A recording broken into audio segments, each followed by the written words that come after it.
Қайырлы күн, менің арнама қош келдіңіздер. Мен Оқым. Арнама лайк басып, тіркеліп отырайық.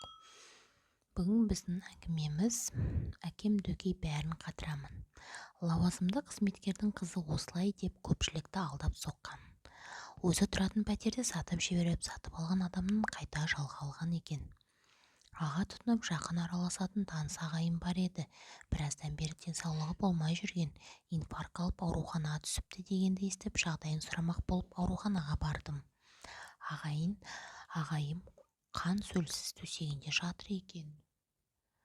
Мен барған соң басын сәл көтеріп, біраз уақыттан кейін менімен бірге сыртқа шықты. Екеуміз ұзақ әңгімелестік. Сол жолы ағайым өкінішін, күйінішін жіберген, қате-кемшіліктері туралы көп әңгіме айтты. Сенің жазу сызуға ебің бар еді ғой.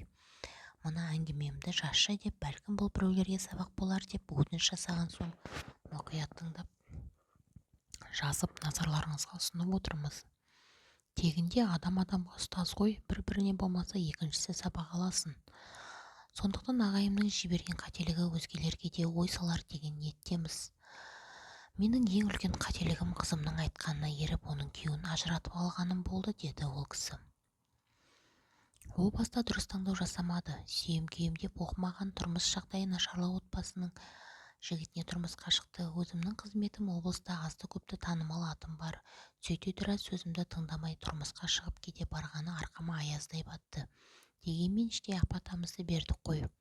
Кейде байлар ондай кедейлерді менсінбейді деп айтып жатады ғой, бірақ кейде байдың да кедейдің де ішінен араласуға тұратын да тұрмайтын да адамдар табылады. Біздің құда-құдағаймен араласа алмадық. Тұрмысы үй-жайы емес, таным түсініктері төмен болды. 2 жас бас қосқан соң күйеу баланы таныстарды араға салып жұмысқа кіргізіп бердім. Содан бір күні құда інісіне жұмыс сұрап келді.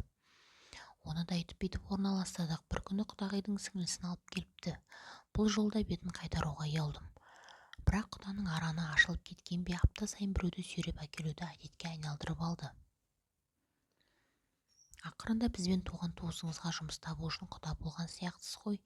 Бұлай болмайды, мен жұмыс беретін мекеменің басшысы емеспін, деп бетін қайтарып тастадым. Сөйтсем, құда қызыма барып, әкеңнің көкірегінен нан пісіп кеткен, бізді төмен санап өктем сөйледі деп жамандапты. Сол жағдайдан кейін олармен тек той-томалақта ғана кездесіп, алыстан сыйласа бастадық. Сөйтіп жүргенде қызым 2 баланың анасы атанды. Барған жерге тастай батып судайсың деп жастайынан құлағына құйып өсірмедік пе, әлде жоқшылық көрмей ма? Өскен қызым олардың бірде-бір бірде жоқ тұрмысының үйренісе алмады ма? Қыңқылдап түркіне қайтуы келуі жиілей берді.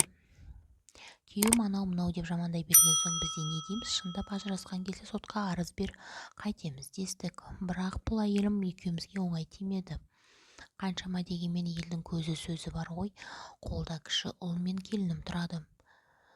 Үйімізден қонақ үзілген емес, сондықтан 2 баласымен ажырасып келген қызыма қаланың қақ ортасынан 3 бөлмелі пәтер беріп, ішін үнемлікке толтырып, балаларының бірін жақсы мектепке, екіншісін бақшаға орналастырып бердім.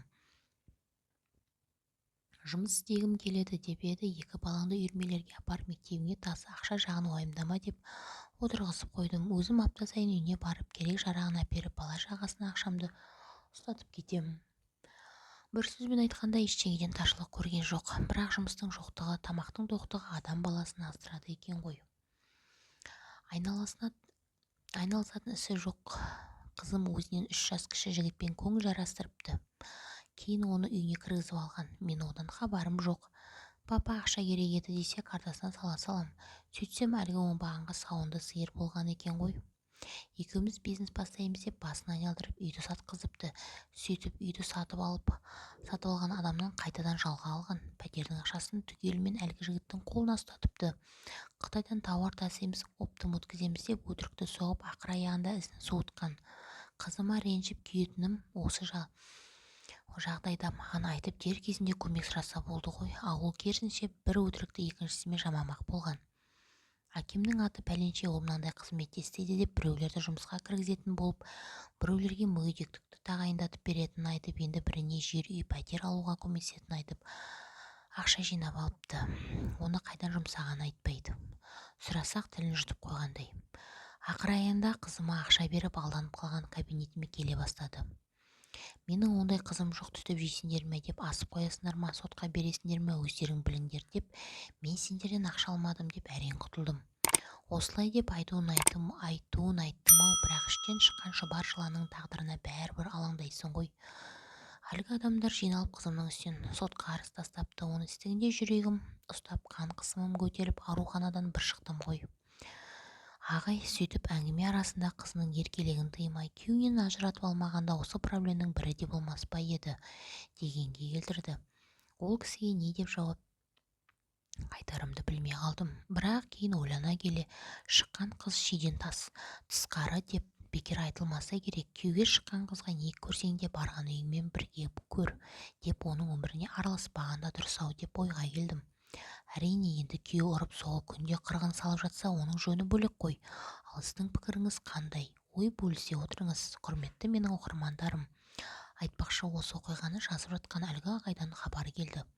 Қызының сот үкімі шығарыпты, шартты түрде бас бостандығынан айырылған.